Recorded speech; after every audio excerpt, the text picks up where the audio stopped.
نحمده ونصلي على رسوله الكريم اما بعد فاعوذ بالله من الشيطان الرجيم بسم الله الرحمن الرحيم رب اشرح لي صدري ويسر لي امري واحلل عقدة من لساني يفقهوا قولي اعوذ بالله من الشيطان الرجيم بسم اللہ الرحمن الرحیم قل اعوذ برب الناس ملک الناس الہ الناس من شر الوسواس الخناس الذي يوسوس في صدور الناس من الجنة والناس قل اعوذ برب الناس ملک الناس الہ الناس من شر الوسواس الخناس الذي يوسوس في صدور الناس من الجنة والناس۔ کہہ دیجئے میں پناہ پکڑتا ہوں لوگوں کے رب کی، لوگوں کے بادشاہ کی، لوگوں کے معبود کی، وسوسہ ڈالنے والے کے شر سے جو ہٹ ہٹ کر آنے والا ہے، جو لوگوں کے سینوں میں وسوسہ ڈالتا ہے جنوں اور انسانوں میں سے۔ شیطان انسان کا ازلی دشمن ہے، وہ مسلسل اس کوشش میں لگا رہتا ہے کہ انسان کو اللہ کے راستے سے ہٹا دے، اس کو بہکا دے۔ اس کا حل ہمارے دین میں یہ بتایا گیا ہے کہ انسان ایسے مواقع پر فوراً اللہ کی پناہ لے لے۔ اللہ کی مدد سے انسان مضبوط ہو جاتا ہے اور شیطان کی چال ناکام ہو جاتی ہے۔ انسان وسوسے کا اثر قبول نہیں کرتا، بلکہ تائید ربانی سے اسے ایمانی قوت نصیب ہوتی ہے، مزید نیکی کی توفیق مل جاتی ہے، اور یوں انسان اس دنیا کے دارالامتحان میں اپنے دشمن کے مقابلے میں کامیاب ہو جاتا ہے جو اس کو راہ حق سے ہٹانا چاہتا ہے۔ شیطانی وسوسوں سے بچنے کے لیے سورۃ الناس قرآن مجید کے اختتام پر ایک بہت ہی عمدہ رہنمائی فراہم کرتی ہے۔ تو یہ سورت مشتمل ہے انسانوں کے رب، انسانوں کے مالک، انسانوں کے الہ کی پناہ لینے پر، شیطان کے شر سے جو کہ اصل بنیاد اور سبب ہے ہر طرح کے شر کا۔ وہ جس کا فتنہ اور شر یہ ہے کہ وہ لوگوں کے سینوں میں وسوسے ڈالتا ہے اور شر یا برائی کو خوبصورت بنا کر دکھاتا ہے، اسے خوبصورت شکل میں پیش کرتا ہے، ان کے برائی کے ارتکاب کے ارادے کو ابھارتا ہے، یعنی ان کو موٹیویٹ کرتا ہے کہ وہ غلط کام کر لیں، ان کے لیے خیر کو کبھی ہی بناتا ہے تو وہ خیر سے پیچھے ہٹ جاتے ہیں، اور ان کو وہ چیز دکھاتا ہے جو اصل میں ہوتی نہیں، اور وہ ہمیشہ اسی طرح وسوسے ڈالتا رہتا ہے۔ اس لیے اللہ سبحانہ وتعالیٰ نے انسان کو یہ تلقین کی کہ وہ اس کے شر کے مقابلے میں اپنے آپ کو اللہ کی حفاظت میں دے دیں، اور جو ایسا کرتا ہے اللہ تعالیٰ اس کو حفاظت فراہم فرماتا ہے اور شیطان اپنے مشن میں ناکام ہو جاتا ہے۔ سورۃ الناس ایک بے مثل سورت ہے۔ رسول اللہ صلی اللہ علیہ وسلم نے فرمایا، کیا تم نہیں دیکھتے کہ آج کی رات ایسی آیات اتری ہیں کہ ان کی مثل کبھی دیکھی نہیں گئی، اور وہ قل اعوذ برب الفلق اور قل اعوذ برب الناس ہے، جن کو معوذتین بھی کہا جاتا ہے، اور یہ سب سے افضل تعوذ ہے، یعنی وہ کلمات جن کے ذریعے اللہ تعالیٰ کی پناہ لی جاتی ہے۔ ابن عابس جوہنی رضی اللہ عنہ سے مروی ہے، انہوں نے بتایا کہ رسول اللہ صلی اللہ علیہ وسلم نے انہیں فرمایا، اے ابن عابس، کیا میں تمہیں تعوذ کے سب سے افضل کلمات کے بارے میں نہ بتاؤں جن سے تعوذ کرنے والے تعوذ کرتے ہیں؟ میں نے عرض کیا، یا رسول اللہ، کیوں نہیں؟ تو رسول اللہ صلی اللہ علیہ وسلم نے فرمایا، وہ یہ 2 صورتیں ہیں، قل اعوذ برب الفلق، قل اعوذ برب الناس۔ عقبہ بن عامر کہتے ہیں کہ رسول اللہ صلی اللہ علیہ وسلم نے مجھے حکم دیا تھا کہ میں ہر نماز کے بعد معوذات کو پڑھا کروں۔ اسی طرح صبح و شام 3 بار ان صورتوں کو پڑھنے سے ہر چیز سے کفایت ہو جاتی ہے، یعنی ہر شر کے مقابلے میں یہ صورتیں کافی ہو جاتی ہیں۔ تو قل اعوذ برب الناس کا مطلب کیا ہے؟ قل آپ کہہ دیجئے اے رسول صلی اللہ علیہ وسلم، اعوذ میں پناہ لیتا ہوں، پناہ مانگتا ہوں، برب الناس لوگوں کے رب سے، یعنی اس سے حفاظت مانگتا ہوں کیونکہ وہ اکیلا ہی تمام وسوسوں کو، شر کو دور کرنے پر قادر ہے۔ خطاب نبی صلی اللہ علیہ وسلم سے ہے لیکن مخاطب پوری امت ہے۔ اور پھر استعاذہ کا معنی ہوتا ہے پناہ لینا، حفاظت چاہنا، اور رب جو ہے اللہ تعالیٰ کے اسماء حسنی میں سے ایک نام ہے۔ اس کا لغت میں مطلب ہے تربیت کرنے والا آقا، جو تخلیق میں، بادشاہت میں، نظام چلانے میں اکیلا ہو، خالق، مالک، مدبر۔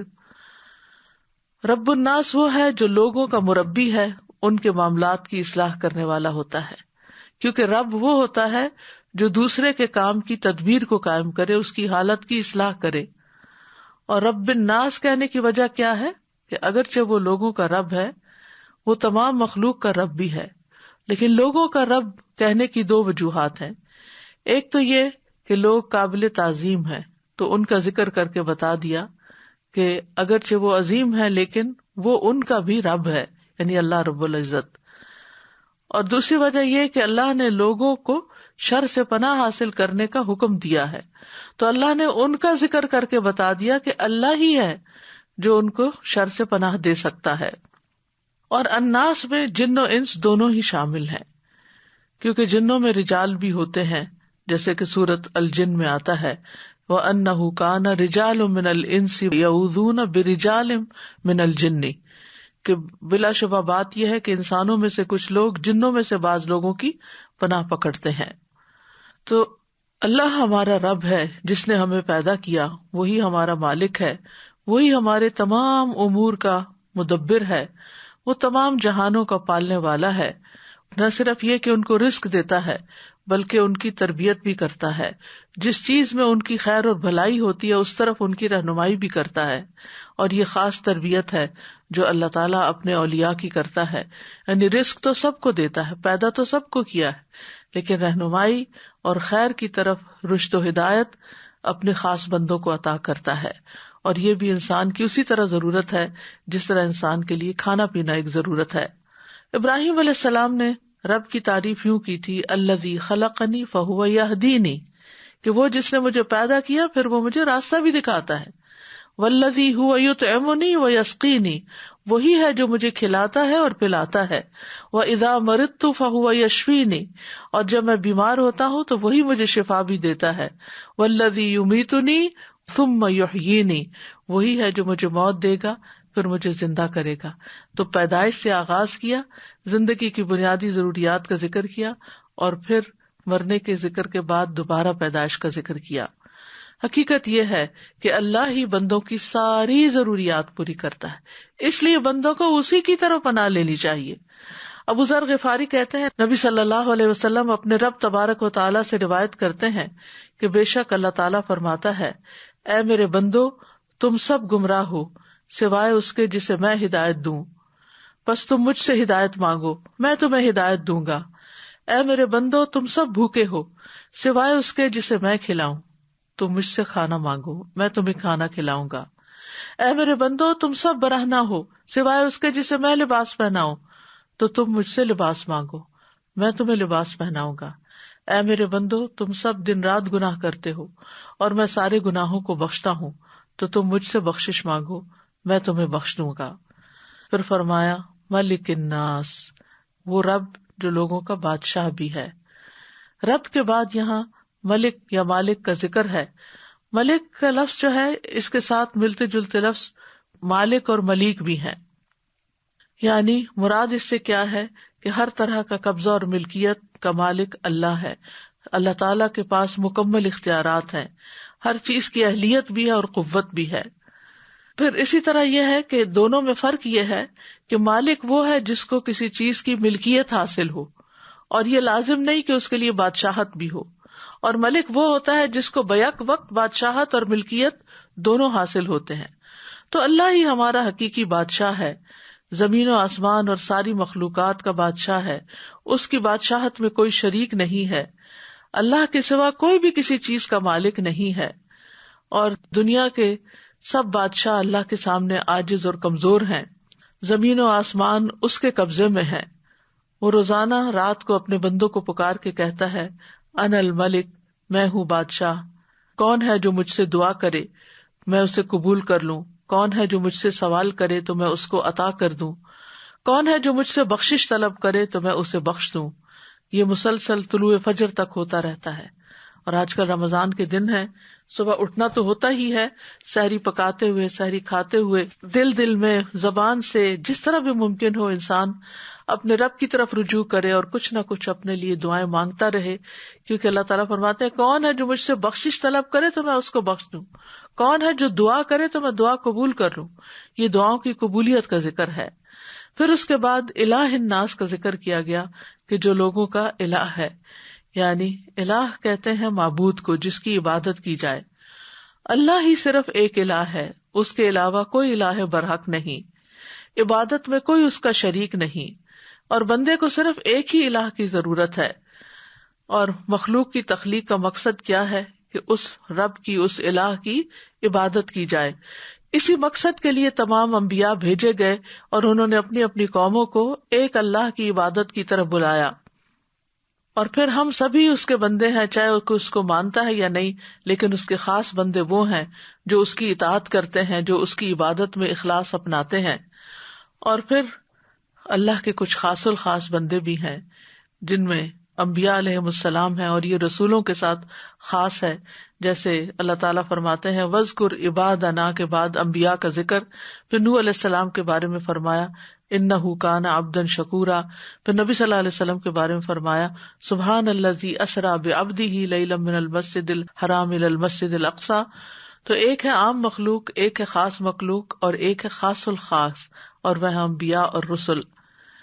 تو اللہ سبحانہ تعالیٰ ان سب کا رب ہے، یعنی اللہ سبحانہ تعالیٰ رب بھی ہے اور خالق بھی ہے، مالک بھی ہے، الہ بھی ہے، اور ان ساری صفات کے ساتھ اللہ کی پناہ لی گئی کس چیز سے؟ شیطان مردود کے وسوسوں سے، من شر الوسواس الخناس، یعنی اللہ تعالیٰ کی ربوبیت، الوہیت اور اللہ تعالیٰ کی ملکیت، ان صفات کے ساتھ اللہ کی پناہ لی گئی، اللہ کی مدد حاصل کی گئی، اور کس سے؟ وسوسوں کے خطرے سے، من شر الوسواس اور الخناس جو بار بار پلٹ کر آتا ہے۔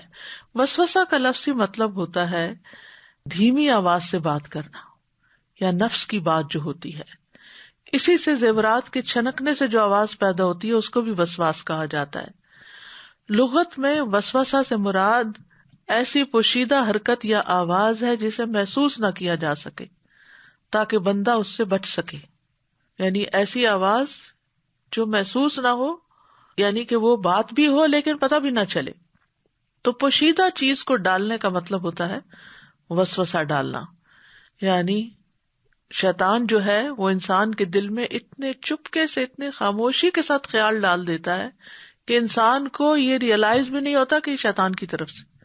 دن میں کتنی دفعہ ہمیں یہ سوچ آتی کہ میرا یہ خیال، میرا یہ گمان، میری یہ تھنکنگ جو ہے یہ شیطان کی طرف سے ہے، یا یہ وسوسہ ہے، یا میرے نفس کا شر ہے۔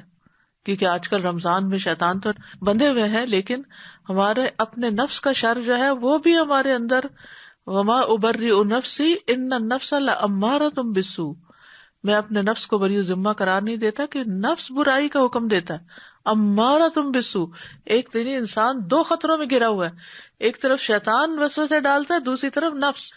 اور اس آخری عشرے میں بھی اگر ہمارے دل کے اندر نیگیٹو تھنکنگ آ رہی ہے، منفی خیالات آ رہے ہیں لوگوں کے بارے میں، اپنے کام کے بارے میں، عبادت کے بارے میں، پتہ نہیں قبول ہوئی ہے کہ نہیں، پتہ نہیں کوئی فائدہ ہوا ہے روزے رکھنے کا کہ نہیں، پتہ نہیں جو کچھ میں کر رہی ہوں یہ اچھا ہے بھی کہ نہیں، یہ سب شیطانی وسوسے ہیں یا پھر آپ کے نفس کا شر ہے کہ نفس جو ہے وہ ان چیزوں پہ زیادہ راضی ہوتا ہے کہ جو عیش و عشرت والی ہوں، یا جن کی ظاہری چکا چوند بہت ہو، جس کو لوگ اپریشیٹ کریں، جس پہ واہ واہ ہو، جس پر ہمیں تعریف ملے۔ تو نفس عموماً ایسے کاموں پر خوش ہوتا ہے، لیکن خالص اللہ کے لیے، اللہ کی رضا کے لیے کام کرنے پر نفس بھی بڑی آسانی سے آمادہ نہیں ہوتا.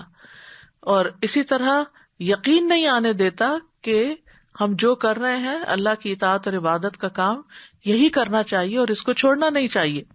تو بہرحال شیطان کا وسوسہ ہو یا انسان کے دل میں پلٹ کے آنے والا خیال، اور پھر اس کے ساتھ چند باتیں اور بھی ملا کے ایک اچھی بھلی نیکی کے کام سے انسان رک جاتا ہے جب انسان ان خیالات سے مغلوب ہو جاتا ہے جو بار بار اس کے دل میں آ رہے ہوتے ہیں.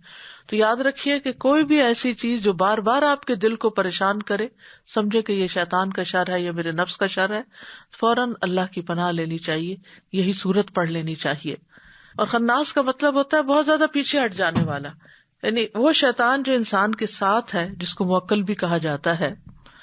یہ انسان کے لیے خواہشات کو مزین کرتا ہے، اور پھر جب انسان اللہ کا ذکر کرتا ہے تو پیچھے ہٹ جاتا ہے، لیکن پیچھے نہیں ہٹتا، پھر دوبارہ پلٹ کے آتا ہے.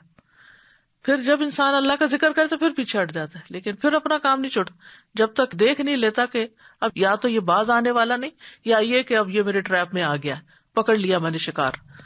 تو اس لیے ہمیں ہر وقت چوکنا رہنے کی ضرورت ہے کہ جو باتیں ہم سوچ رہے ہیں کیا واقعی ان کی کوئی حقیقت بھی ہے یا نہیں ہے.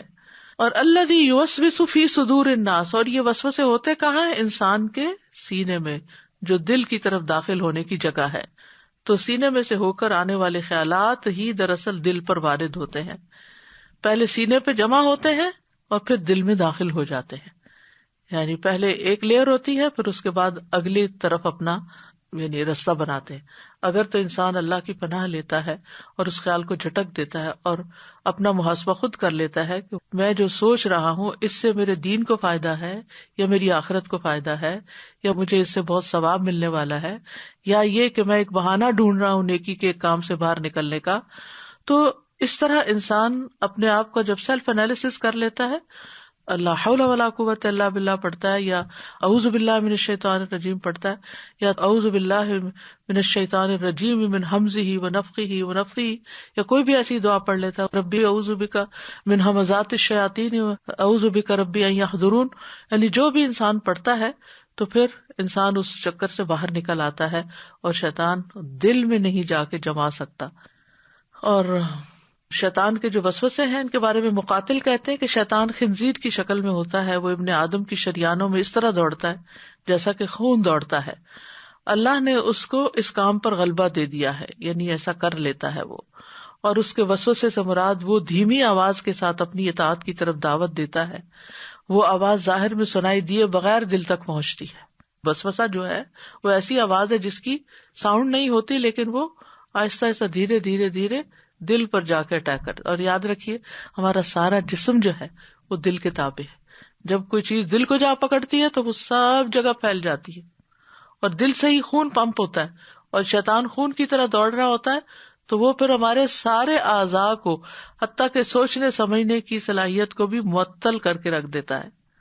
اور ذکر سے غفلت کی حالت میں خاص طور پر شیطان وسوسے ڈالتا ہے. قتادہ کہتے ہیں انسان کے سینے میں شیطان کی اسی طرح تھوتنی ہوتی ہے جس طرح کتے کی تھوتنی ہوتی ہے. تو جب ابن آدم اللہ کے ذکر سے غافل ہو جاتا ہے تو وہ اس میں وسوسہ ڈالتا ہے، اور جب بندہ اپنے رب کا ذکر کرتا ہے تو پیچھے ہٹ جاتا ہے. تو شیطان کے وسوسوں کی کچھ اقسام ہیں، مثلاً انسان کے ایمان کو خراب کرنا، عقائد میں شک پیدا کرنا. پھر جب دیکھتا ہے کہ نہیں عقیدہ تو نہیں اس کا بگڑ رہا تو پھر نافرمانی کا حکم دیتا ہے. جب اس پہ قدرت حاصل نہیں ہوتی تو نیکی سے روک لیتا ہے. یعنی ایک ہے گناہ کا حکم دینا، اور ایک اسے پتا ہے اس نے غلط کام نہیں کرنا، اس بندے نے بڑا مخلص ایماندار بندہ ہے، لیکن یہ جو نیکیوں کے بھاگ بھاگ کے کام کر رہا ہے بڑے شوق ذوق سے، اس کو روک لو. اور پھر جب اس پہ قدرت حاصل نہیں ہوتی تو عبادت کر چکتا ہے انسان تو اس میں ریاکاری داخل کر لیتا ہے کہ اس طرح ضائع کرا دے. اور اگر انسان ریاکاری سے بھی بچ جائے تو دل میں خود پسندی ڈال دیتا ہے، اعجاب بالنفس ڈال دیتا ہے، اور اس کے عمل کو بڑھا کر دکھاتا ہے کہ تم نے تو اس رمضان میں بہت محنت کر لی، بہت کام کر لیے. اسی میں سے ہے کہ وہ دل میں حسد، کینے اور غصے کی آگ کو دہکاتا ہے. یعنی یہ بھی شیطان کا شر ہوتا ہے کہ انسان کے اندر حسد پیدا کرتا ہے، کینہ یعنی کوئی دل میں بات آ گئی کسی کے خلاف جانے ہی نہیں دیتا، پلٹ کے وہی سوچواتا ہے، اور غصے کی آگ کو دہکاتا ہے. یہاں تک کہ انسان کو برے اعمال اور کبھی حالات کی طرف کھینچ کے لے جاتا ہے. تو اس کے شر سے بچنا آسان نہیں ہے سوائے اللہ کی مدد کے. پھر اسی طرح یہ ہے کہ کبھی انسان کو کبیرہ گناہوں کی طرف بلاتا ہے، جب اس پہ اثر نہیں ہوتا تو صغیرہ گناہوں کی طرف. کبھی نماز اور وضو کے اوپر وسوسے ڈالتا ہے. کبھی ایسا ہوتا ہے کہ انسان کو کوئی وضو دھونا ہوتا ہے تو اس بارے میں اس کو شک ہوتا ہے. کبھی پھر نماز کے اندر یہ کہ 2 رکعتیں پڑھی ہیں یا 4 پڑھی ہیں، اس میں شک ڈال دیتا ہے. ابن تیمیہ کہتے ہیں کتاب الایمان میں کہ مومن کبھی شیطان کے ایسے کفریہ وسوسوں میں مبتلا کیا جاتا ہے جس کی وجہ سے اس کا سینہ تنگ پڑ جاتا ہے. یعنی دل میں اتنے برے برے خیالات آتے ہیں کہ انسان اپنے آپ سے تنگ ہو جاتا ہے. ابن عباس کہتے ہیں ایک آدمی نبی صلی اللہ علیہ وسلم کی خدمت میں آیا اور کہنے لگا، اے اللہ کے رسول، ہمارے دل میں کچھ خیالات آتے ہیں. اور وہ اشارے کنائے سے کچھ اس طرح کہہ رہا تھا کہ ان خیالات کو زبان پر لانے کی بجائے کوئلہ ہو جانا اسے زیادہ پسند ہے. تو رسول اللہ صلی اللہ علیہ وسلم نے فرمایا، حمد اس اللہ کی جس نے ابلیس کے مکر کو وسوسے کی طرف لوٹا دیا. یعنی صرف خیال تک اس کو قدرت دی، باقی اور وہ کچھ نہیں کر سکتا. ایک اور روایت میں ہے کہ انہوں نے کہا کہ ہم وسوسوں کے بارے میں بات کرنا بہت سنگین خیال کرتے ہیں. تو آپ نے فرمایا، الحمدللہ الذی رد کیدہ الی الوسوسہ. اور یہی جملہ اگر انسان پڑھے وسوسہ آتے وقت تو بھی وسوسہ دور ہوتا ہے. یعنی اس وسوسے کا پیدا ہونا اور انسان کے دل میں اس کی کراہیت ہونا، اس کا اس وسوسے کو دل سے دور ہٹانا، یہی خالص ایمان کی علامت ہے. جیسا کہ ایک مجاہد کی مثال ہے، اس کے پاس دشمن حملہ کرنے کے لیے آ جائے تو وہ دفاع کرتا ہے، اس کو دور ہٹاتا ہے یہاں تک کہ اس پر غالب آ جاتا ہے، اور یہ بہت بڑا جہاد ہوتا ہے. یہاں تک کہ ابن تیمیہ کہتے ہیں یہی وجہ ہے کہ طالب علم اور اللہ کے خاص بندوں کو ایسے وسوسے اور شبہات لاحق ہوتے ہیں جو دوسروں کو نہیں آتے، کیونکہ دوسرے اللہ کی شریعت اور اس کے منہج پہ نہیں چل رہے ہوتے، بلکہ وہ اپنی خواہشات پر ہی جھکے ہوئے ہوتے ہیں اور اپنے رب کے ذکر سے غافل ہوتے ہیں، اور یہی شیطان کا مقصد ہے. ان کے برعکس وہ لوگ جو علم اور عبادت کی صورت میں اپنے رب کی طرف متوجہ ہوتے ہیں، شیطان انہی لوگوں کا دشمن ہے. یہ ان کو اللہ سے روکنا چاہتا ہے، خیر کے کام سے روکنا چاہتا ہے. اسی طرح آپ دیکھیں کہ مل جل کے کام کرنے میں کتنی برکت ہے، لیکن جو لوگ دین کا کام مل جل کر کر رہے ہوتے ہیں ان پر اور طرح کے وسوسے لا کے ڈالتا ہے. یہ تمہاری تو کوئی قدر ہی نہیں، تمہاری کوئی قیمت ہی نہیں، تمہاری کوئی ویلیو ہی نہیں، تمہیں تو کوئی پوچھتا نہیں، تمہاری تو کوئی شان و شوکت ہی نہیں، لوگ تمہاری عزت ہی نہیں کرتے، کوئی تمہاری بات نہیں سنتا، تو تمہیں کیا فائدہ، تم خود اپنا کچھ کر لو.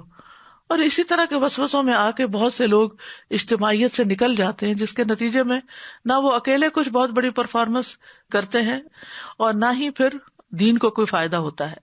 پھر اسی طرح یہ ہے کہ وسوسوں کی پہچان اس طرح ہوتی ہے کہ انسان جس چیز کو بڑے ذوق و شوق اور ایمان کے جذبے کے ساتھ کر رہا ہوتا ہے، وہ جذبہ ٹھنڈا پڑنے لگتا ہے، وہ ایمان کمزور ہونے لگتا ہے.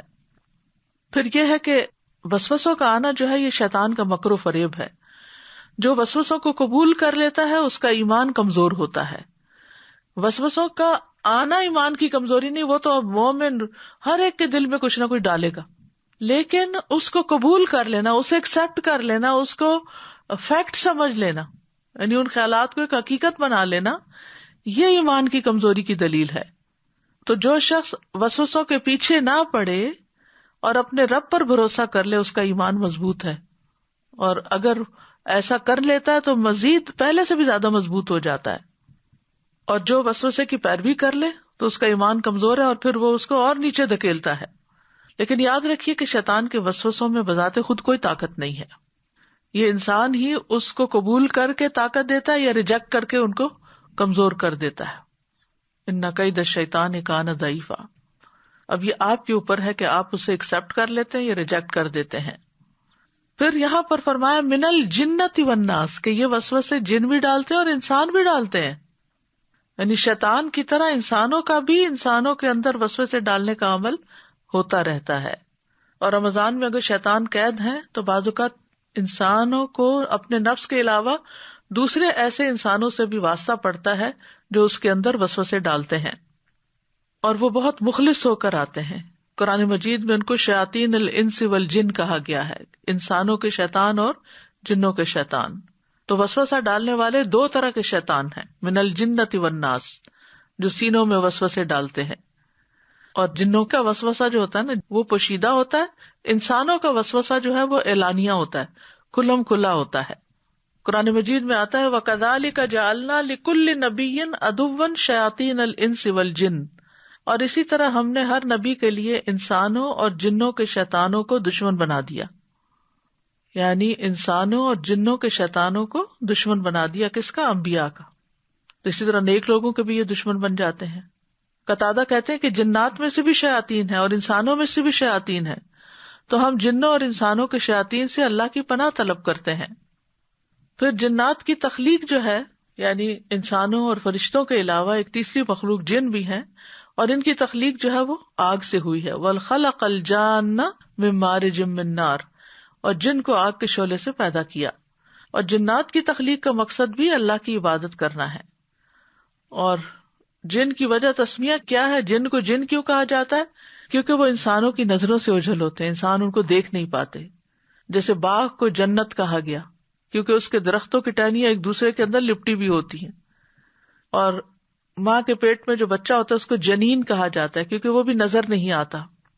ڈھال کو مجنہ کہا جاتا ہے کیونکہ جنگجو کو اس کو اپنے سامنے کر کے اس کے پیچھے چھپ جاتا ہے. اسی طرح جنوں کی جہاں تک ساخت اور تخلیق کا تعلق ہے تو قرآن و سنت سے پتہ چلتا ہے کہ ان کے بھی دل، آنکھ اور کان ہیں اور دیگر چیزیں بھی ہیں، ان کی اولاد بھی ہوتی ہے. لیکن جنات کی کچھ اقسام بتائی جاتی ہیں. ایک قسم وہ ہے جن کے پر ہیں اور وہ ان کے ساتھ ہوا میں اڑتے ہیں. دوسری قسم سانپ اور کتے کی طرح کے ہیں. اور ایک وہ قسم ہے جو پڑاؤ کر لیتے ہیں اور کچھ کوچ کرتے ہیں. پھر اسی طرح یہ ہے کہ کالی چیزیں جو ہیں یہ شیطانی قوتوں کو دوسرے رنگوں کی نسبت زیادہ تقویت بخشتی ہیں. اندھیرے میں شیاطین پھیلتے ہیں، کالی چیزیں انہیں پسند ہوتی ہیں. پھر اسی طرح یہ ہے کہ بہت تیز رفتار ہوتے ہیں، جلدی سے ایک جگہ سے دوسری جگہ پہنچ جاتے ہیں، آسمان کی طرف تیزی سے چڑھ جاتے ہیں. ان کو کئی فنون بھی آتے ہیں، جیسے سلیمان علیہ السلام نے ان سے تعمیرات کا اور آلات بنانے کا کام لیا تھا. پھر انہیں مختلف شکلیں اختیار کرنے پر بھی قدرت حاصل ہوتی ہے. جیسے شیطان انسان کی شکل بھی اختیار کر لیتے ہیں بعض اوقات، اور جانوروں کی صورت بھی. انسان کے جسم میں شیطان خون کی طرح جاری ہوتا ہے، یعنی ساتھ ساتھ اس میں دوڑ رہا ہوتا ہے. پھر جنات کے کچھ کمزور پہلو بھی ہیں، اور وہ کیا ہیں کہ شیطان کی چال کمزور ہے. پھر نیک بندوں پر شیطان کا تسلط نہیں. مضبوط ایمان والے بندوں سے شیطان ڈرتا بھی ہے، جیسے عمر رضی اللہ عنہ تھے. سلیمان علیہ السلام کے لیے جنات مطیع کر دیے گئے تھے. جنات معجزات نہیں لا سکتے، یعنی پیغمبروں کے معجزات نہیں دہرا سکتے. خواب میں نبی صلی اللہ علیہ وسلم کی صورت اختیار نہیں کر سکتے. آسمان و زمین کی ایک حد تک پہنچ کر رک جاتے ہیں. بند دروازے نہیں کھول سکتے. یہ چند ان کی کمزوریاں ہیں کہ وہ یہ کرنے پہ قادر نہیں. یہ معلوم ہونی چاہیے تاکہ انسان بلا وجہ کے وسوسوں اور خوف میں مبتلا نہ ہو. جنوں میں نیک بھی ہوتے ہیں اور جنوں میں بد بھی ہوتے ہیں، جیسا کہ سورۃ الجن سے ہمیں پتہ چلتا ہے. شیطان انسانی شکل میں بھی آتے ہیں، جیسے حضرت ابو ہریرہ والی حدیث سے پتہ چلتا ہے کہ جب وہ صدقہ فطر پر نگران بنائے گئے تھے اور شیطان وہاں سے چوری کر رہا تھا، تو بہرحال حضرت ابو ہریرہ نے کہا کہ میں تمہیں نبی صلی اللہ علیہ وسلم کے پاس لے جاؤں گا. 3 دن تک وہ ایسے ہی کہتے رہے. تو تیسرے دن وہ بہت منت کرنے لگا اور کہا کہ میں تمہیں ایک ایسی بات بتاتا ہوں کہ جس سے تمہیں فائدہ ہوگا تو تم مجھے چھوڑ دو. حضرت ابو ہریرہ علم کے بہت حریص تھے، لہذا انہوں نے یہ بات سن لی اور اس کو چھوڑ دیا. اور اس نے کیا بتائی بات کہ جب بستر پر لیٹو تو آیت الکرسی شروع سے آخر تک پڑھ لیا کرو. اللہ کی طرف سے تم پر ایک نگران مقرر رہے گا اور صبح تک شیطان تمہارے قریب بھی نہیں آ سکے گا. تو یہ حضرت ابو ہریرہ نے یہ بات نبی صلی اللہ علیہ وسلم کو بتائی تو آپ نے فرمایا اگرچہ وہ جھوٹا تھا لیکن تم سے یہ بات سچ کہہ گیا. اے ابو ہریرہ، کیا تم جانتے ہو تم 3 راتوں سے کس سے باتیں کر رہے تھے؟ انہوں نے کہا نہیں. آپ نے فرمایا وہ شیطان تھا. پھر اسی طرح یہ ہے کہ ان کے رہائش گاہیں جو ہیں وہ ناپاک جگہ بھی ہوتی ہیں اور گھروں میں بھی اپنا ٹھکانہ بنا لیتے ہیں. کچھ دھوپ اور کچھ سائے میں آپ نے بیٹھنے سے منع کیا اور فرمایا یہ شیطان کی نشست ہوتی ہے. جنات کے پھیلنے کا وقت سورج کے غروب ہوتے ہی چھوڑ دیے جاتے ہیں یہاں تک کہ شام کا اندھیرا ختم ہو جائے. اسی طرح آپ نے فرمایا کہ سورج کے غروب ہوتے ہی اپنے بچوں کو روک لیا کرو یہاں تک کہ رات کا اندھیرا یا سرخی ختم ہو جائے. یہ وہ گھڑی ہے جس وقت شیاطین اڑتے پھرتے ہیں، ان کے پر بھی ہوتے ہیں نا، یعنی مراد یہ کہ ان کو اڑنا بھی آتا ہے، اسی لیے آسمانوں کی طرف جاتے ہیں. پھر اسی طرح جنات شریعت کے مکلف بھی ہیں اور آخرت میں ان سے حساب بھی لیا جائے گا. شیطان کے حملوں کو جاننے سے پہلے یہ جاننا ضروری ہے کہ شیطان کی چال کمزور ہے، اس کی چال محض وسوسے تک ہے. مخلص بندوں پر اس کا زور نہیں چلتا. مضبوط مومن شیطان پہ بہت بھاری ہوتا ہے. مومن اپنے شیطان کو تھکا دیتا ہے. بعض نیک لوگوں سے شیطان بھاگ نکلتا ہے، کہیں راستے میں مل جائے تو دوسرا راستہ اختیار کر لیتا ہے، جیسے حضرت عمر تھے. اللہ کے نام کے آگے شیطان کمزور ہو جاتا ہے. نبی صلی اللہ علیہ وسلم نے فرمایا، دروازوں کو بند کر لیا کرو اور اللہ کو یاد کرو. شیطان ایسے بند دروازوں کو نہیں کھولتا جس پر اللہ کا نام لیا گیا ہو. پھر اسی طرح اس کا زور جو ہے وہ مشرکین اور کفار پہ چلتا ہے. ہمیں شیطان کو اپنا دشمن سمجھنا چاہیے، کیونکہ قیامت کے دن وہ ہم سے بے وفائی کرے گا اور کہے گا کہ میں نے تو ان کو نہیں بہکایا، میں نے تو بس دعوت دی تھی اور یہ میرے کہنے پر میری طرف آ گئے. یہ سورۃ ابراہیم آیت نمبر 22 میں آتا ہے. اور شیطان کہے گا جب سارے کام کا فیصلہ کر دیا جائے گا کہ بے شک اللہ نے تم سے وعدہ کیا سچا وعدہ، اور میں نے تم سے وعدہ کیا تو میں نے تم سے خلاف ورزی کی، اور میرا تم پر کوئی غلبہ نہ تھا سوائے اس کے کہ میں نے تمہیں بلایا اور تم نے میرا کہنا مان لیا. اب مجھے ملامت نہ کرو، اپنے آپ کو ملامت کرو. نہ میں تمہاری فریاد کو پہنچنے والا ہوں، نہ تم میری فریاد کو پہنچنے والے ہو. بے شک میں اس کا انکار کرتا ہوں جو تم نے مجھے اس سے پہلے شریک بنا لیا. یقیناً جو لوگ ظالم ہیں انہی کے لیے دردناک عذاب ہے. یاد رکھیے شیطان ہمارا ازلی دشمن ہے. آدم علیہ السلام کے وقت سے اس نے دشمنی کی ابتدا کر دی تھی.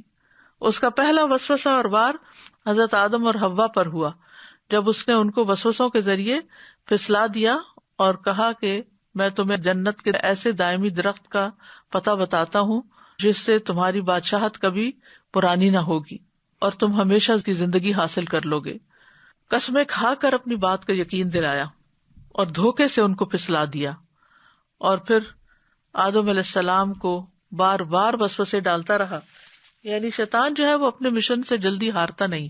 ہم تو چھوٹی سی بات، ذرا سی مخالفت کوئی کر دے، ذرا سا کوئی ہمیں پرے دھکیل دے تو ہم اس سے بھی کہیں زیادہ دور چلے جانا چاہتے ہیں. لیکن شیطان جو ہے وہ اپنی بات سے باز نہیں آتا. وہ ایک جو تہیہ کر لیتا ہے پھر یعنی کروا کے چھوڑتا ہے، الا یہ کہ اس کو اللہ کے کلمات کی مار پڑے. اولاد آدم سے اس کی کھلی دشمنی ہے. قرآن مجید میں آتا ہے ان الشیطان للانسان عدو مبین، بے شک شیطان انسان کا کھلا دشمن ہے. شیطان نے کثیر مخلوق کو گمراہ کر لیا ہے اور شیطان کا ایک ہی ہدف ہے، ایک ہی ٹارگٹ ہے، وہ بندوں کو گمراہ کرنا. بس اس کی زندگی کا ایک ہی کام ہے. یحییٰ بن معاذ کہتے ہیں اے ابن آدم شیطان سے بچ جا، کیونکہ وہ تو قدیم ہے تم نئے ہو. وہ بڑا ایکسپرٹ ہے، وہ فارغ ہے اور تم مصروف ہو. اس کا ایک ہی کام ہے اور تمہارے بے شمار کام ہے. اس کا صرف ایک مقصد ہے کہ وہ تمہیں تباہ کر دے، اور تمہارے کئی مقاصد ہیں. شیطان تمہیں دیکھتا ہے، تم اسے نہیں دیکھ سکتے. تم اسے بھول جاتے ہو، وہ نہیں بھولتا. تمہارا نفس اس کا مددگار ہے اور اس کے نفس کی طرف سے تمہارا کوئی مددگار نہیں ہے. تو یاد رکھیے ہر انسان کے ساتھ ایک جن شیطان ہوتا ہے اور پھر وہ انسان کو بہکاتا رہتا ہے، اور اس کے حملے اور چالیں جو ہیں وہ بہت زبردست ہوتی ہیں، لیکن بالآخر کمزور ہوتی ہیں اور وہ اللہ کے ذکر سے ہوتی ہیں. اور پھر یہ کہ یہ مرتے دم تک اپنے مشن سے باز نہیں آتا. اللہ کی ذات کے بارے میں حملے کرتا ہے ہم پر، اللہ کے بارے میں شک ڈالتا ہے دل میں، بری بری باتیں بعض اوقات ڈالتا ہے، کفر اور شرک کا ارتکاب کرواتا ہے، صراط مستقیم سے روکتا ہے، اطاعت سے نکلوا دیتا ہے، اللہ کی نافرمانی کے کام کرواتا ہے، دین میں طرح طرح کے فتنے پیدا کرتا ہے، عبادت میں خلل پیدا کرتا ہے، نماز پڑھنے والے کو وسوسے ڈالتا ہے، نماز میں پلٹ پلٹ کر وسوسے ڈالتا ہے. وضو کا جو شیطان ہے اس کو خنزب کہا جاتا ہے، اور جو نماز میں شیطان آتا ہے اس کو بلحان کہا جاتا ہے. پھر قرات میں وسوسے ڈالتا ہے، خلل ڈالتا ہے، رکعات میں شک ڈلواتا ہے. عثمان بن عفان سے مروی ہے، کہتے ہیں ایک شخص نبی صلی اللہ علیہ وسلم کی خدمت میں حاضر ہوا اور کہنے لگا یا رسول اللہ، بے شک میں نماز پڑھ رہا تھا، مجھے نہیں پتا چل سکا کہ میں نے ایون نمبر میں رکعتیں پڑھی یا آڈ نمبر میں پڑھی. تو رسول اللہ صلی اللہ علیہ وسلم نے فرمایا اپنے آپ کو اس بات سے بچاؤ کہ تمہاری نماز میں شیطان تم سے کھیلنے لگے، یعنی اپنے آپ کو اس سے بچاؤ کہ شیطان تمہارے ساتھ کھیلے. تم میں سے کوئی شخص نماز پڑھ رہا ہو اور اسے یہ پتہ نہ چل سکے تو اسے 2 سجدے صاحب کے کر لینے چاہیے، ان دونوں سے اس کی نماز مکمل ہو جاتی ہے. پھر نماز کے اندر اپنا دھیان ادھر ادھر لگانا. آپ نے فرمایا یہ شیطان بندے کی نماز میں سے اچک لیتا ہے. پھر نماز میں جمائی آنا بھی شیطان کی طرف سے ہے. آپ نے فرمایا جب تم میں سے کسی کو جمائی آئے تو جہاں تک ہو سکے اس کو روکو. پھر نمازی کے آگے سے کسی کو گزروا دینا، یعنی ہر موقع کی مناسبت سے اس نے غلط کام جو انسان کے اعمال کو برباد کرنے والے ہیں ان کا وہ سوچ کے رکھتا ہے. اللہ کا ذکر بلوا دینا، پوری نماز پڑھ جاتے ہیں اور اللہ کو یاد نہیں کرتے. چھینک کے بعد الحمدللہ کہنے سے روکتا ہے. مجاہد بیان کرتے ہیں کہ عبداللہ بن عمر رضی اللہ عنہ کے ایک لڑکے کو چھینک آئی، یا تو وہ ابو بکر تھا یا ابو عمر. اس نے کہا آب. اس پر ابن عمر نے کہا آب کیا ہے؟ آپ تو شیطانوں میں سے ایک شیطان کا نام ہے. اس نے چھینک اور الحمدللہ کے درمیان اس نام کو داخل کر دیا تاکہ انسان اللہ کا نام نہ لے اور لفظ بولتا رہے. پھر ذکر سے غافل کرتا ہے. جب انسان ذکر کر رہا ہوتا ہے تو وہ کہتا ہے فلاں چیز یاد کرو، فلاں چیز یاد کرو، یہاں تک کہ انسان نماز سے بھی فارغ ہو جاتا ہے اور اس کو یاد بھی نہیں ہوتا کہ اس نے کتنی رکعتیں پڑھی. یا ذکر کے وقت سلا دیتا ہے. عبداللہ رضی اللہ عنہ کہتے ہیں کہ اللہ کو یاد کرو تو شیطان کی طرف سے نیند آ جائے گی. اگر چاہو تو تجربہ کر کے دیکھ لو، جب کوئی خوابگاہ میں لیٹے تو اللہ عز و جل کو یاد کرے. یعنی کچھ لوگ ایسے ہوتے ہیں جن کو رات کو دیر سے نیند آتی ہے بستر پہ جانے کے بعد، تو وہ اللہ کا ذکر شروع کر دیں، جلدی آ جائے گی. پھر اسی طرح وہ خیر کے کاموں میں رکاوٹیں ڈالتا ہے، خیر کے رستوں پر بیٹھ جاتا ہے. پھر نیکی کے کاموں میں حائل ہوتا ہے. مثلاً اگر انسان کسی صدقے کا ارادہ کرتا ہے یا نیکی کا یا نیک عمل کا، تو وہ کہتا ہے اچھا ذرا ٹھہر جاؤ، تھوڑے ٹھہر کے سوچ سمجھ کے، اتنی جلد بازی نہیں. جلد بازی اللہ کو نہیں پسند. نتیجہ کیا ہوتا ہے کہ انسان کے اس کام یا ارادے میں شیطان حائل ہو جاتا ہے اور وہ چیز اس سے رکوا دیتا ہے. پھر صدقے کے وقت فقر کا احساس دلاتا ہے کہ تمہارا کیا بنے گا، تمہاری اولاد کا کیا ہوگا.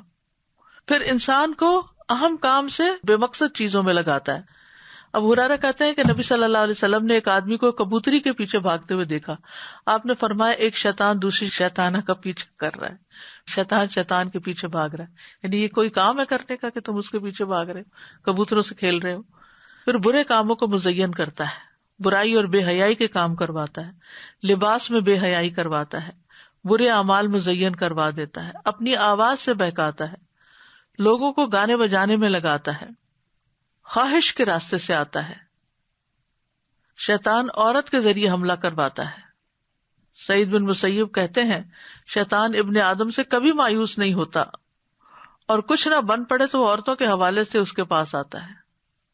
آپ نے فرمایا کوئی مرد کسی عورت کے ساتھ تنہا نہیں ہوتا مگر اس کے ساتھ تیسرا شیطان ہوتا ہے. پھر اسی طرح ہر بری نظر میں شیطان کی ہرس ہوتی ہے. نبی صلی اللہ علیہ وسلم نے فرمایا گناہ دلوں پر غلبہ پاتے ہیں اور ہر نظر میں شیطان کی گمراہ کرنے کی ہرس ہوتی ہے کہ اس کے ذریعے اس کو اور غیر ضروری چیزوں میں ملوث کر دے.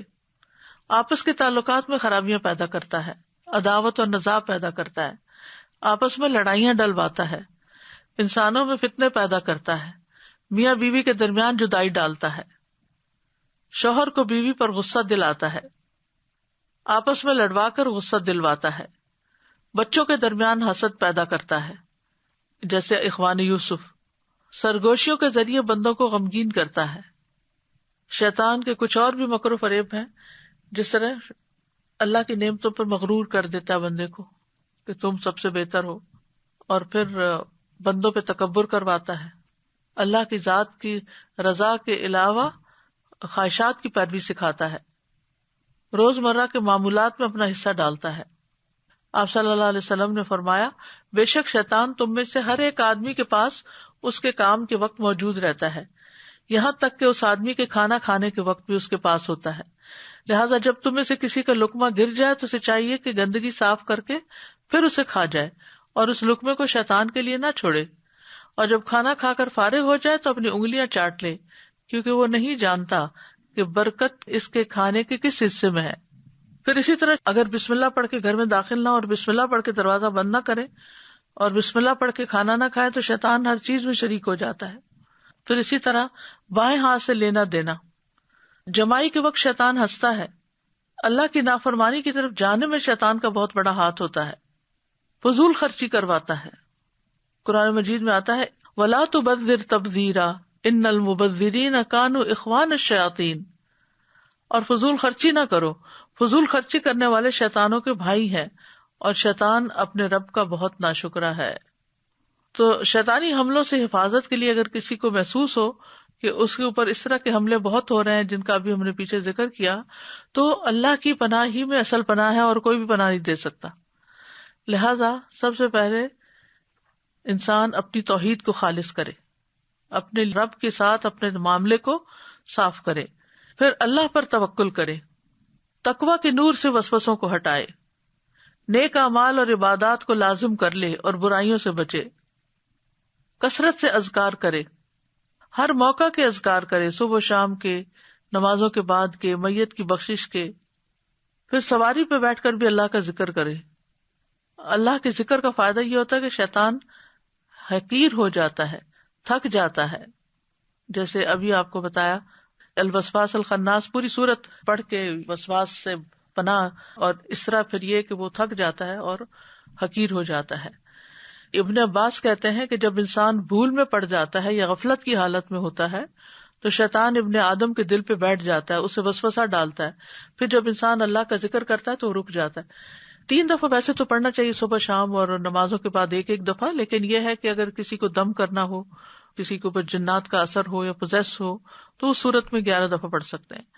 اذکار جو ہوتے ہیں وہ ایک زرہ کی طرح ہوتے ہیں اور شیطان کو آنے نہیں دیتے۔ اسی طرح صفائی ستھرائی کا اہتمام کرنا چاہیے، جسمانی صفائی کا، یعنی دن کی ابتدا 3 کاموں سے۔ آپ نے فرمایا شیطان تم میں سے ہر ایک آدمی کی گردن پہ جب وہ سو جاتا ہے 3 گریں لگاتا ہے، روز 3 گریں لگتی ہیں، ہر ایک گرہ پر پھونک مارتا ہے، ابھی رات بڑی لمبی ہے۔ جب کوئی بیدار ہوتا ہے اور اللہ کا ذکر کرتا ہے، دعا پڑھتا ہے تو ایک گرہ کھل جاتی، وضو سے دوسری اور نماز سے تیسری، اور انسان حشاش بشاش خوش مزاج اٹھتا ہے۔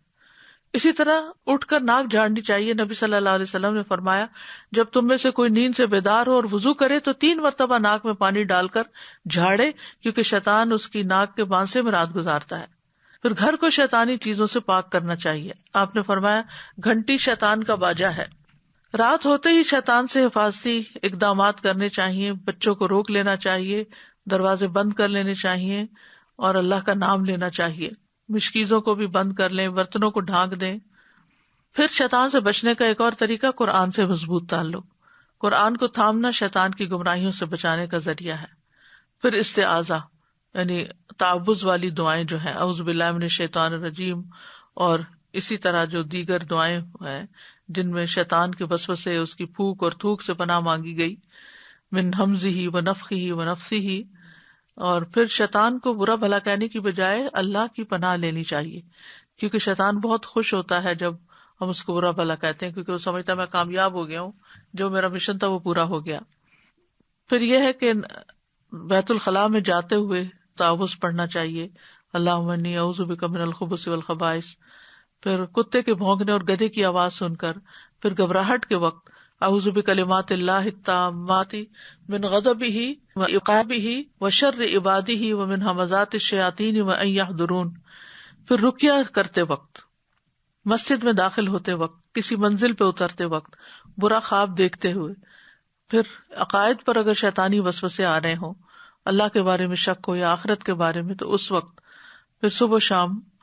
پھر اسی طرح کرنے کے کاموں میں یہ ہے کہ وسوسوں سے اعراض برتے، دل کو اتنا چمکا کے رکھے کہ ذرا سا بھی وسوسہ آئے تو فوراً آپ الرٹ ہو جائیں، اور یہ تقوی والوں کے لیے ہوتا ہے۔ اذا مسہم طائف من الشیطان تذکروا فاذا ہم مبصرون، کہ وہ ایک دم الرٹ ہو جاتے ہیں کہ نہیں نہیں نہیں، یہ تو بالکل بہت منفی بات ہے، نیگیٹو تھنکنگ ہے، شیطان کا وسوسہ ہے، مجھے اس کو چھوڑ دینا ہے۔ اور پھر اعراض برتنا ہے وسوسوں سے، کیونکہ شیطان تو چاہتا ہے کہ انسان کو آکیوپائڈ رکھے۔ پھر اسی طرح یہ ہے کہ وسوسوں سے جان چھڑانے کے کئی ایک راستے ہیں۔ مثلاً جتنے بھی ہمارے کام ہیں نا، ان کے شروع میں بسم اللہ پڑھی جائے، کھانا پینا، لباس پہننا، یہ چیز شیطان کے وسوسوں سے حفاظت کا ذریعہ بن جاتی ہے. پھر اللہ کی کتاب کے ایک مقرر حصے کی تلاوت لازمی کرنی چاہیے. روزانہ رب پڑھیں. رمضان میں تو لوگ ایک سپارہ روزانہ کا پڑھ ہی لیتے ہیں لیکن بعد میں پھر بھول جاتے ہیں. تو اپنی ہیبٹ بنائیں کہ نو میٹر واٹ، تنگی ہو خوشحالی ہو، ہر روز چاہے سپارہ پڑھیں یا آدھا پڑھیں یا رب پڑھیں لیکن کچھ نہ کچھ مقرر کر کے ضرور پڑھیں. پھر مسجد میں نماز با جماعت، یہ مردوں کے لیے ہے. سنت مؤکدہ اور قیام اللیل پر دوام. جب وضو ٹوٹے دوبارہ وضو کر لیا جائے. اور اللہ کی تخلیق میں غور و فکر کرنا، باہر نکل جانا، واک پہ درختوں کو دیکھنا، قدرت کے نظارے دیکھنا، اس سے انسان کا دھیان بڑھ جاتا ہے. شیطان کا خیال اور دل میں آنے والی بات، مثلاً کسی نے آپ کو ہرٹ کر دیا، اب شیطان کو موقع مل جاتا ہے کہ اس شخص سے آپ کو اور بدگمان کرے. نتیجہ کیا ہے کہ وہ بار بار وہی خیال ڈالتا ہے، یہ اس نے تمہیں کہا، یہ کہا، یہ کہا، یہ کہا. انسان بھولتا ہی نہیں، بہتر ہے نکل جائے کہیں اور اللہ کی تخلیق پر غور و فکر کرے. کیونکہ یہ جو تکلیف ہے نا شیطانی، یہ تو پیغمبروں کو بھی اس نے دی تھی. ایوب علیہ السلام نے کہا تھا کہ شیطان نے مجھے سخت تکلیف اور عذاب میں ڈال دیا ہے. تو شیطان کے اکساہٹوں اور وسوسوں سے پناہ لینی چاہیے. بستر پہ جاتے ہوئے، صبح و شام، پھر سواری پر آیت الکرسی پڑھنا. شیطان کے مقابلے میں اسلحہ بردار فرشتوں کا حصول. جو شخص لا الہ الا اللہ وحدہ لا شریک لہ لہ الملک و لہ الحمد یحیی و یمیت وہو علی کل شیء قدیر مغرب کے بعد 10 بار پڑھے، اللہ تعالیٰ اس کی حفاظت کے لیے اسلحہ بردار فرشتے مقرر کر دیتے ہیں جو اس کی صبح تک شیطان سے حفاظت کرتے ہیں. تو یہاں پر الحمدللہ ہمارا قرآن کے موتی پروگرام کا اختتام ہوتا ہے. اللہ سبحانہ تعالیٰ سے دعا ہے کہ وہ ہم سب سے قبول کرے اس کام میں جس جس کا حصہ ہے، اور جس جس نے اس کو سنا ہے، آگے لوگوں تک پہنچایا ہے، اور تحریری شکل میں اور جس بھی شکل میں جس نے جو بھی اس کام میں اپنا حصہ ڈالا ہے. میں خاص طور پر شکریہ ادا کروں گی اپنی آڈیو ٹیم کا، جنہوں نے بہت محنت کے ساتھ، جاں فشانی کے ساتھ راتوں کو جاگ کر اس کو ایڈٹ کر کے لوگوں کے لیے آگے شیئر کرنے کے لیے اس کو اویلیبل کیا ہے. یعنی کہ ہم نہیں جانتے کہ کس کس کا کس طرح کتنا حصہ ہے. اللہ سبحانہ و تعالیٰ سب کا قبول کرے جنہوں نے محنت کی، ریسرچ کی اور ساری چیزوں کو تیار کیا. اللہ سبحانہ و تعالیٰ سب سے قبول فرمائے. اور انشاءاللہ اس کے بعد اب کل سے ہم فقہ القلوب اسی ٹائم پر پڑھیں گے تاکہ کوئی گیپ نہ آئے. اللہ کے ذکر اور اللہ کے دین کا علم ہم سیکھتے رہیں، کیونکہ دین کا علم سیکھنا جو ہے وہ جنت کا راستہ ہے. تو وہ انسان کی زندگی کا کوئی دن ایسا نہ جائے کہ جس میں اس نے کچھ علم حاصل نہ کیا ہو. اور سجدوں کی دعاؤں میں ربی زدنی علما پڑھا کریں. مختصر سی دعا ہے لیکن جب آپ تراویح وغیرہ پڑھ رہے ہوتے ہیں تو اس وقت بھی.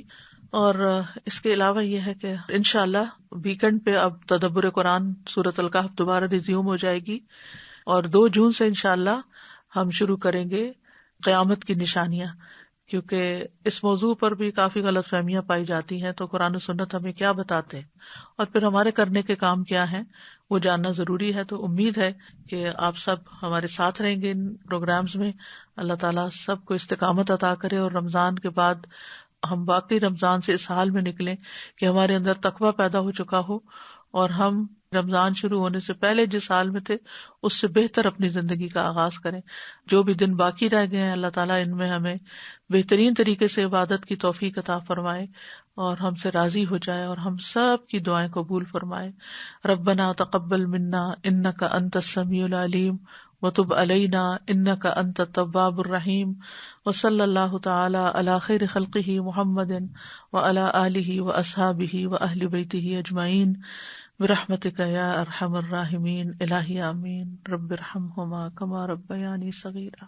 السلام علیکم ورحمۃ اللہ وبرکاتہ.